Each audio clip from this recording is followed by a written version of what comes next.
A very warm welcome to you, and thank you so much for joining our Homeopathy 24/7 podcast. We are going to be speaking to an array of international guests who will share their knowledge and experiences of homeopathy with you.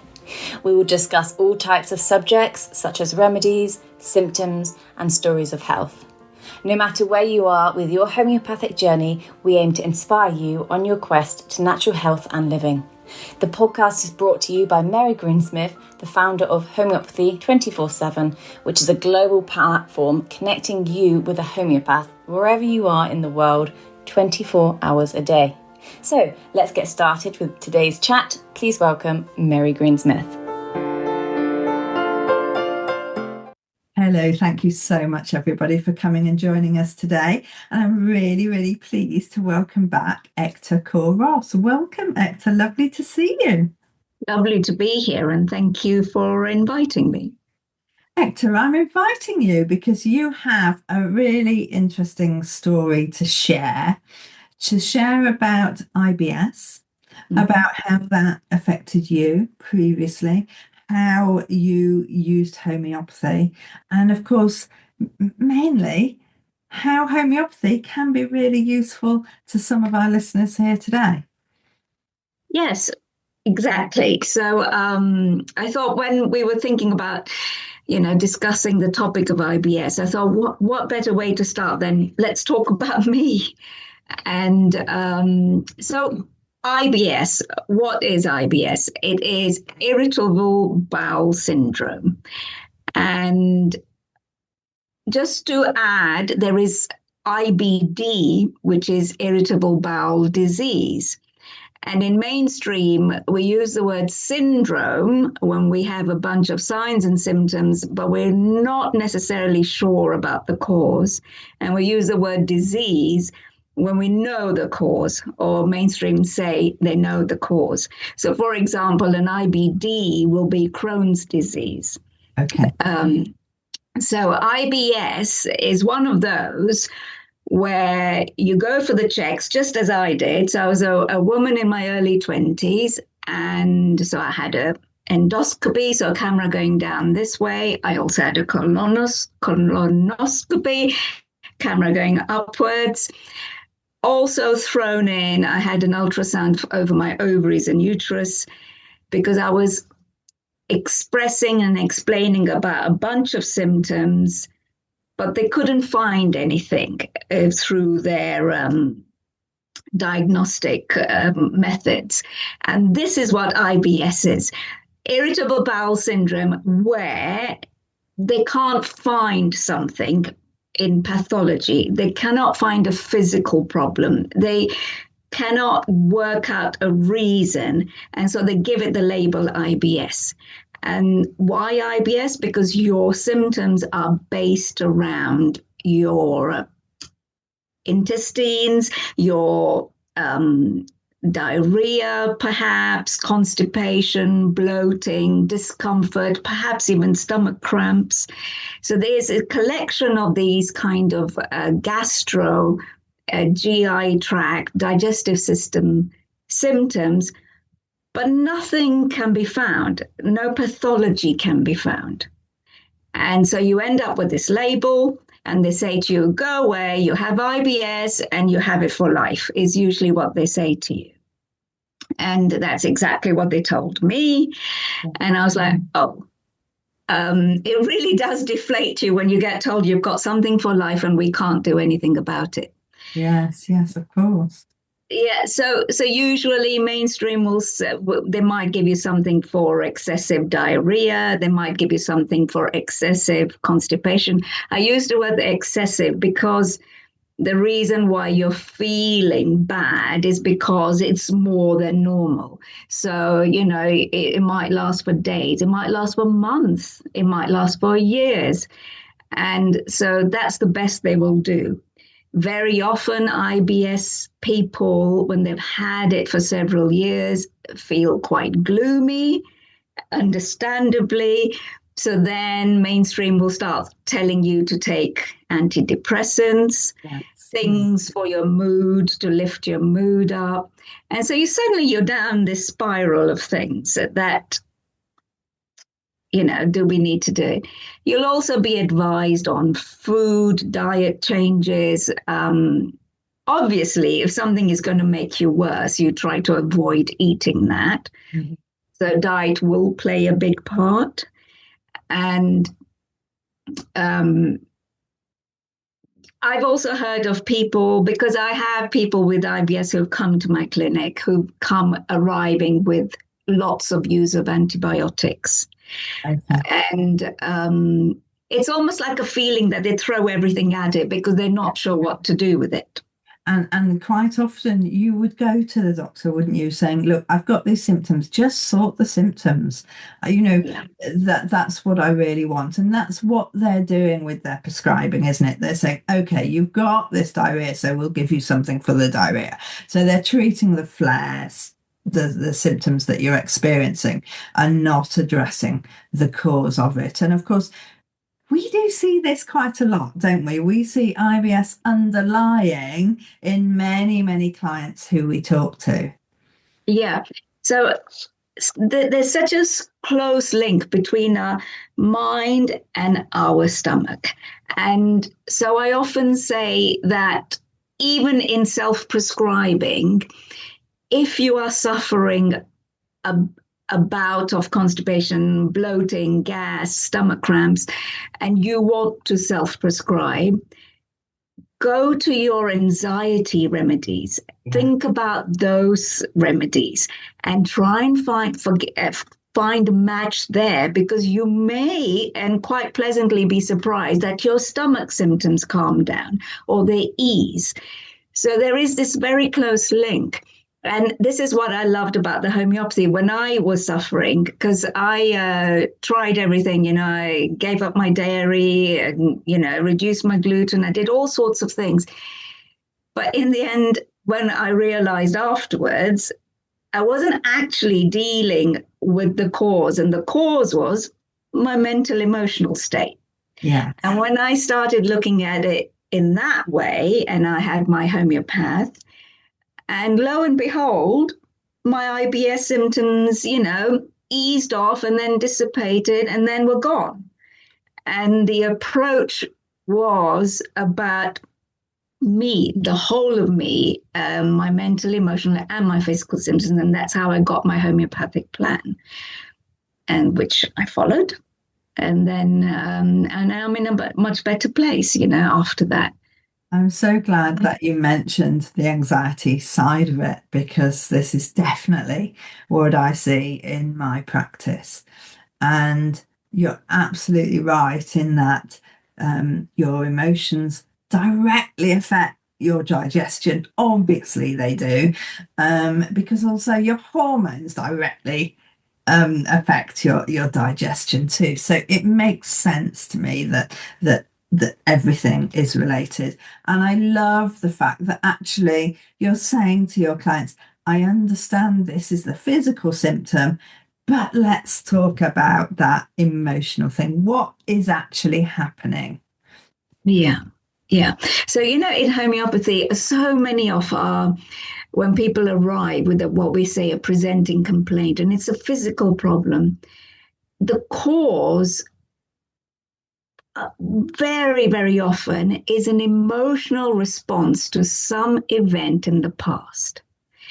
And that history is what you're ending up with your symptoms now. I mean, of course, there may be a cause of, you fell and hurt yourself or an accident. But apart from those obvious physical reasons, I could say most of the reasons of what you're feeling now is as a consequence and a history of an emotional response to something that happened.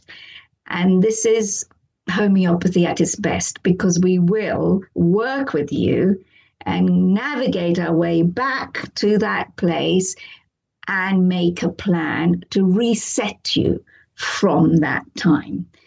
And with IBS patients and with IBS people who come to my clinic, it is such a close link with a level of stress, a level of something that has happened, and you could almost feel like their stomach is cramped in, and now we need to help them reset themselves. And homeopathy is great because we're not giving chemicals with chemical reactions happening inside your body. We are triggering you with those remedies for your body to reset itself. And you reset yourself and you are at your better level of health. Such a good explanation. Such a good way to just talk about this relationship. But can we come back, Ekta, to you being 20? Because this is something that I see a lot with people who have got excessive pressure. So, and so can you talk about what was going on, what might have instigated for you something so that people can see a relationship there that might be happening with somebody that they know? Yeah. So the thing is, they do say there is a statistic that IBS is diagnosed more in women than men. And most of the diagnosis is given in the age range between 20 and 35. So that's very interesting, young women. And they say about 20% of the population is diagnosed with IBS. So that's quite a fair few million, that are suffering this. And so for me, myself, I had just qualified as an engineer. And I was going to join the work, the world of work. I was a young woman. I came from a family that had some ideas and expectations. I had my own, and I felt, I felt pressure. Yeah. I have, my own personality had certain goals and targets. I think I was trying too hard, and then feelings of guilt about not trying hard enough. And these are all things that we do to ourselves. And so it was like there was this scenario, and, I would have my stomach symptoms, and I would never put it down to where I was mentally, emotionally thinking. I would keep excusing it. Oh, I had too much dairy. Oh, I had pizza. Oh, I had, I love chilies. Oh, I overdid it on the chilies.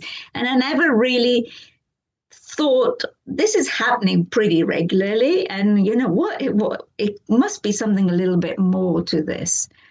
And that's what drove me to go to my mainstream, doctor and ask, and then we embarked on all the various tests, and nothing was found. And I was given a leaflet, and the leaflet said, you have IBS.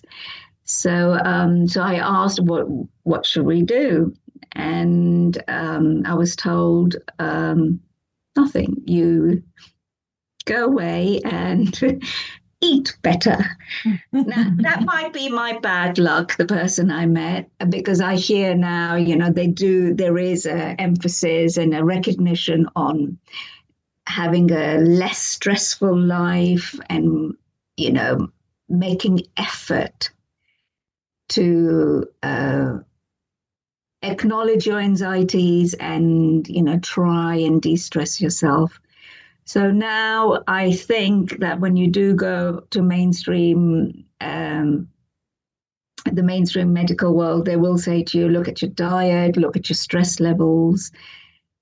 And then if you need help, we can give you something for the diarrhea, or we can give you something for the constipation, And then if you still are going round and round in circles, then they'll say to you, oh, do come back and we'll give you some antidepressants. So that's kind of the average approach. Uh-huh.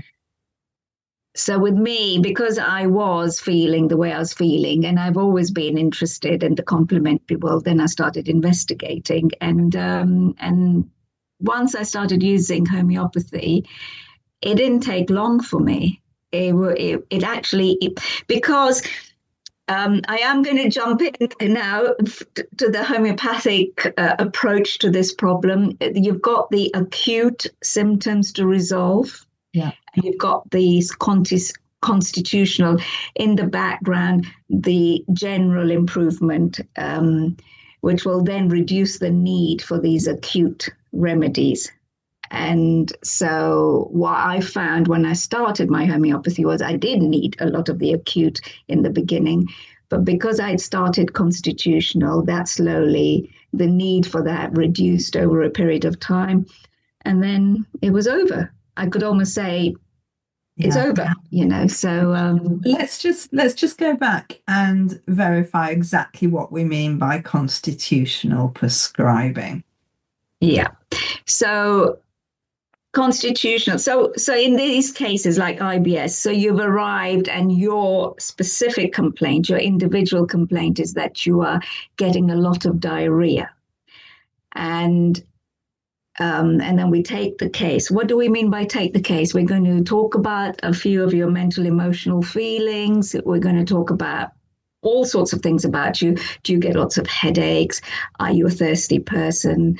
Do you succumb to ENT, nose, throat symptoms every winter? So we get a little feeling, a whole sort of package about you, what you are, and your IBS symptoms. So not just them, but a holistic view on you.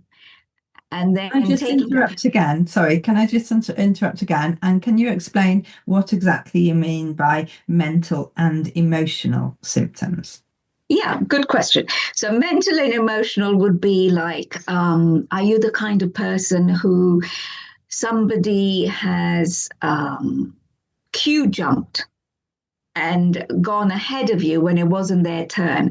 Are you the kind of person who may lay in bed at night dwelling on that and not feeling comfortable about it, not feeling happier, not able to let go about that injustice that happened? Or are you the kind of person who has suppressed feelings? There may be feelings of jealousy, or there may be feelings of anger for many years. Or are you the kind of person who feels like they're in brain fog all the time? It's anything that you're feeling mentally, emotionally, that individualizes you. So there's no judgments made when you're with your homeopath. All they want to know is, how do you respond to a situation? Okay. How do you feel? And then we gather those, we call them symptoms, mental and emotional symptoms. So are you the kind of person who will cry tears when they see an advert for a charity and they can't see that pain and tears come out? Mm-hmm. Or are you the kind of person who will say to me, I haven't cried a tear in years? And again, this is just you and your reaction and your emotions. Okay, because it's amazing, isn't it, how, siblings can be brought up in the same household with the same rules, but actually have completely different ways of behaving and reacting to their environment around them.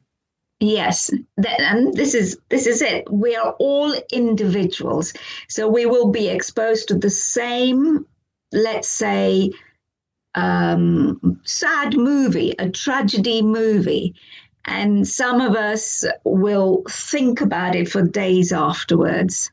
Some of us will forget it after a cup of tea. Some of us will cry to such an extent that we give ourselves a headache. We are all so individual. So this is really important. And it's really important in IBS cases because we use the word stress, anxiety, but not everybody's stress and anxiety is shown, is felt, is exhibited in the same way.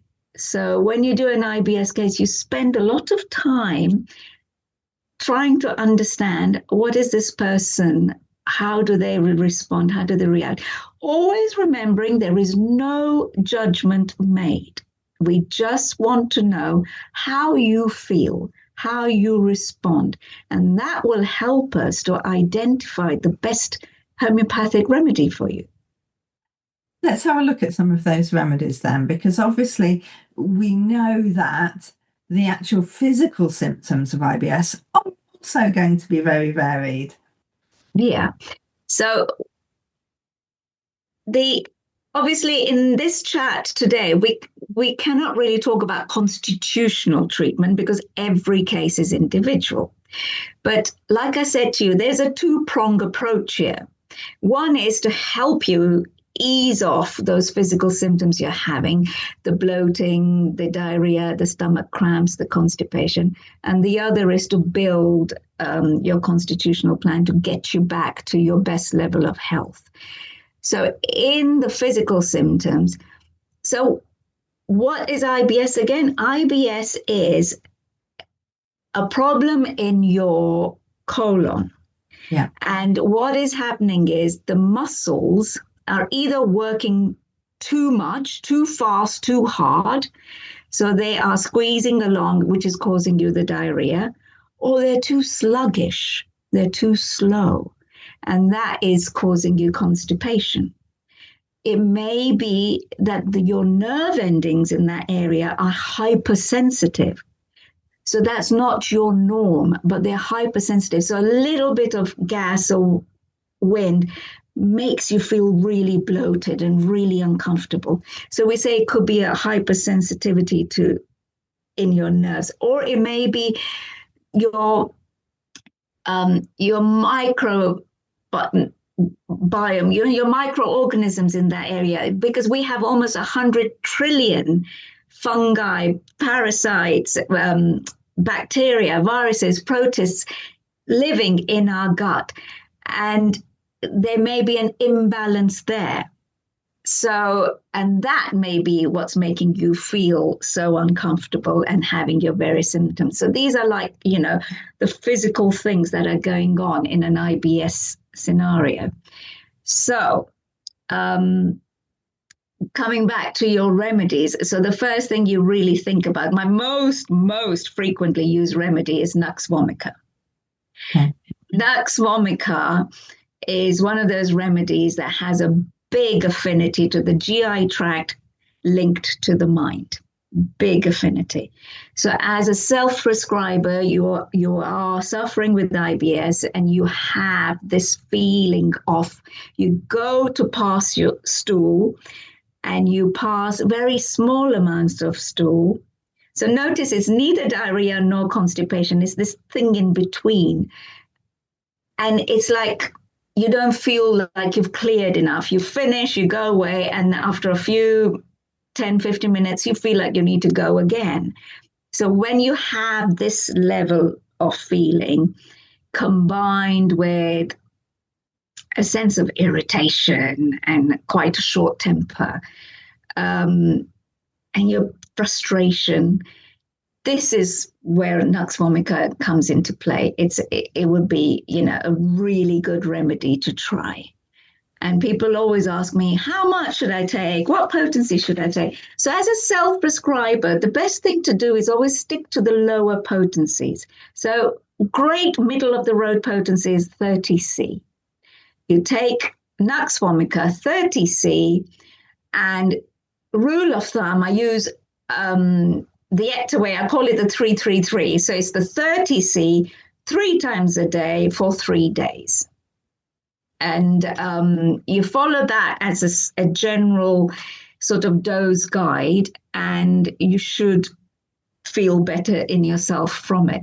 Now, always with IBS, yes, you can self-prescribe. There are some other remedies. I'll mention them in a minute.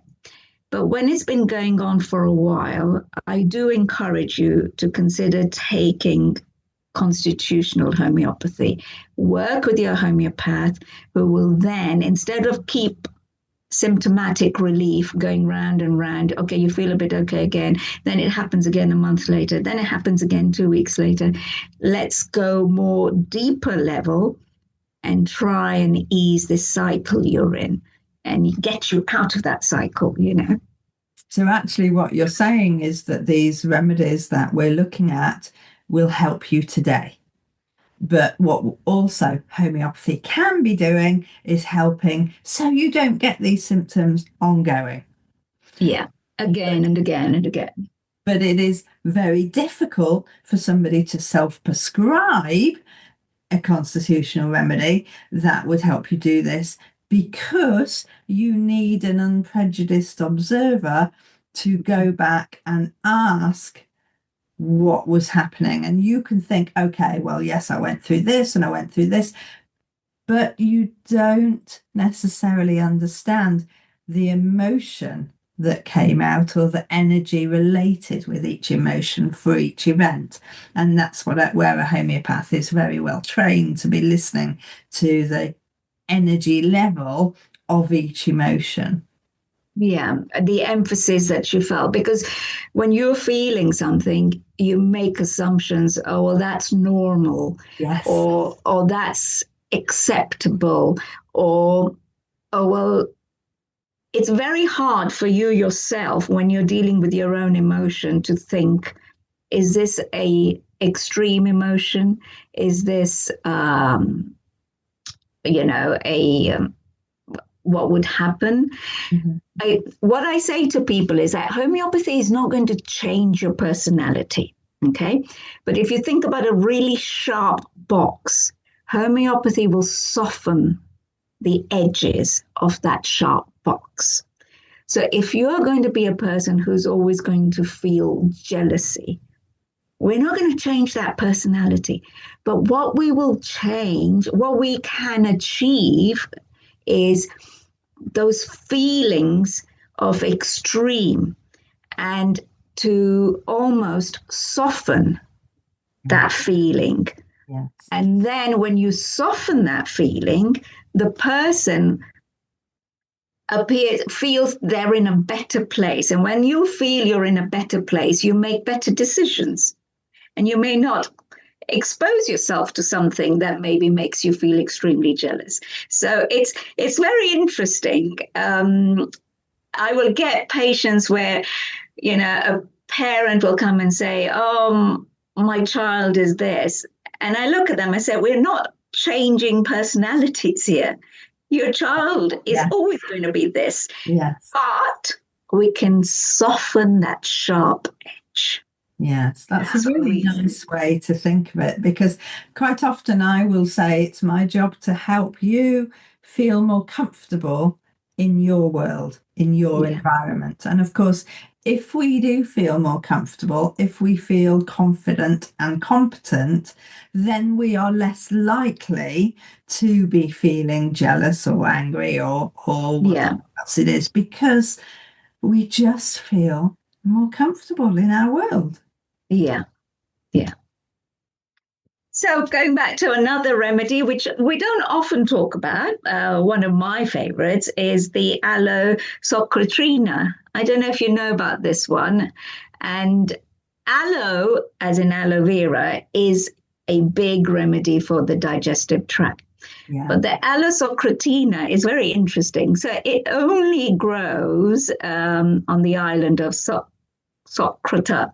Okay. How do you say it? Yeah, Socotrina. And it's endemic for that island. But it has a beautiful, beautiful remedy picture for the usual symptoms of IBS. And so when there is a lot of diarrhea involved and, things of... there's a big urgency to rush and pass your stool. This is the remedy that I really like to use, because we tend to do quite well with this one. There is another one called Aloe Socotrina, which is from Cape Town, which is a little bit different. So the aloe vera world, there is a lot of different aloes, but they all generally are very good for the digestive tract. So I did want to mention that one, because it's not one that people talk about often. People know about Nux Vomica, people know about, Carbo-Veg, Lycopodium, but this one, people don't know so much about it. So those who are listening to this podcast, if you're curious, look that one up. It's very useful. That's fantastic, and it makes sense, doesn't it? Because we know that a lot of people are taking aloe in various ways to be, resetting their gut, even if it's not homeopathic. But at the end of the day, it's understanding your symptoms. Now, something just came to mind, of course, because you keep mentioning diarrhea, and I just thought I would bring it up, that in our repertories, we probably have about 16 pages of different ways that you might experience diarrhea or constipation. So it is not just that, is it? There is so much to it about how your stools are and how you're feeling about your bowel movements. Yeah, that's so right. I am being a little bit short in my sort of brush strokes by saying the word diarrhea, but you're so correct. And it's the same with headaches. When you go to the symptom for headaches, we've got pages and pages of the different feelings with headaches. You could even have headaches with your diarrhea, or, the other way around, the diarrhea causing the headache. And again, each one of these symptoms, we have these resources where we have remedies, homeopathic remedies that show these symptoms. So then we can, when we do our case analysis, we can put them all together, and then we come out with the best match for all of you. It's so interesting, isn't it? Because with everybody that we speak to, they're going to have a different story and probably a different remedy. But just let me ask the question, does one remedy usually solve everything, or are we going for a series of different remedies as the picture changes? Very good question. So in homeopathy, there are a number of methodologies that professional homeopaths use. And when I qualified in 2004, and the way I practiced then and the way I practice now is actually grown, and my methodology has changed as I researched and had experiences, data collection, results. So when you have constitutional treatment, you start with what you could call your big gun, your best matching remedy for you holistically.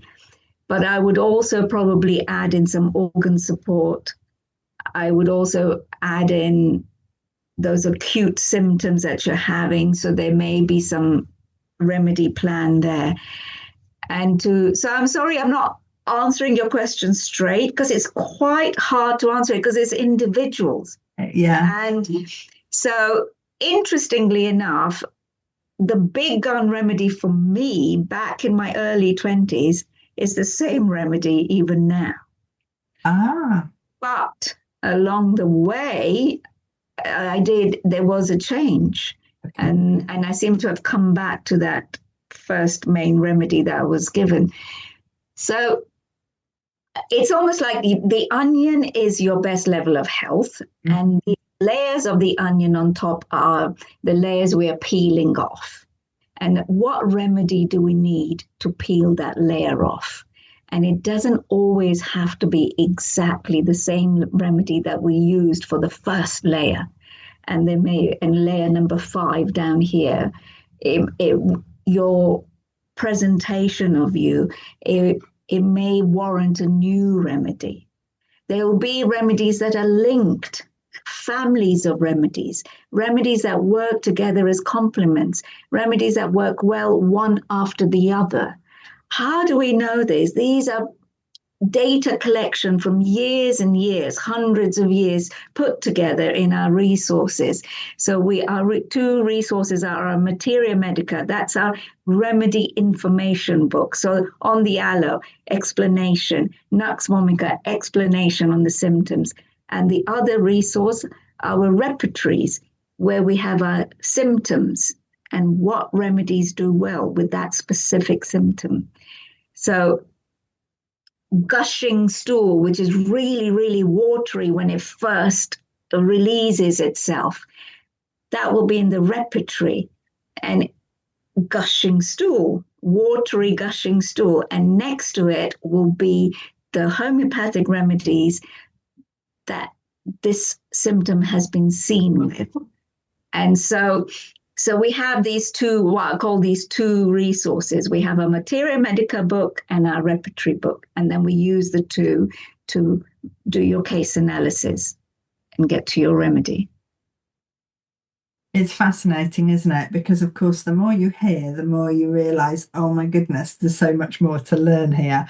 And just as you explained that you're prescribing, even though the remedies haven't changed, actually by having cases, by going through experiences, by understanding, oh, okay, I've got to take this into account. And then you start adding extra organ support and different things, because each case comes with lots of different roads and channels, doesn't it? So that, you're exploring and you're learning every single time. And that's what makes it so fascinating for us. This is such a huge topic, isn't it?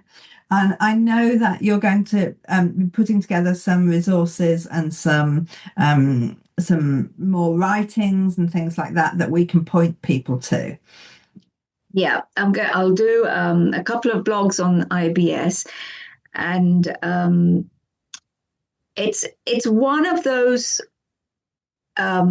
presenting complaints that I say to people, perfect for using homeopathy, because mainstream are confused.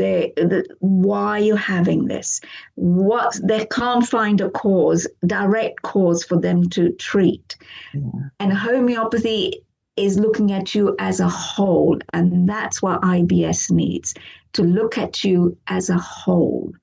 And then meanwhile, you can get symptomatic relief using various remedies. So if you're very, very bloaty, the kind of remedies we're thinking of is lycopodium. You have more of a, quick. So think about anger, tantrum, stool, quick. You think about Nux Vomica. When something is really, really dry, little pellets, very difficult to pass stool, you think of dry remedy, bryonia, deep dryness, things like that. Something when you're really constipated, very slow, very sluggish. Probably even you, as in your mind, you approach things like that. You think of alumina. So there are certain remedies that you can quickly try as a self-prescriber to help your symptom for IBS. Meanwhile, consider the constitutional homeopathy, which will help you reduce the need for these acute remedies. So in my blog, I will list my most frequently used homeopathic remedies from a symptomatic relief point of view. So, people don't have to quickly write down here. I will put them in the blog. Oh, that's fantastic. And then we can put a link to that information for everybody to go to, and also to understand that importance of the constitutional prescribing in order to build up your resilience and make you stronger, or so that these symptoms aren't recurring the whole time. Yeah. Okay. Thank you so much for your time today, Ekta. It's been an absolute pleasure talking with you, and I think really we have opened a can of worms here, and we're going to have to come back and talk more because there's so many different elements about it. But this has been really, really lovely. Thank you so much. Thank you so much for inviting me, and I'm here for any more questions. I do hope you've enjoyed these episodes, and I do hope you can subscribe to our channels. Now, there are various ways for you to listen to our podcast or watch it on video on YouTube. So whether it's iTunes, Spotify, or YouTube, please do subscribe and please do leave us a review. If you leave us a review on these platforms, then more people will see our podcast. We just want more people to share the joy of homeopathy. It's a choice that everybody should know about. Please do everything you can to help us help more people.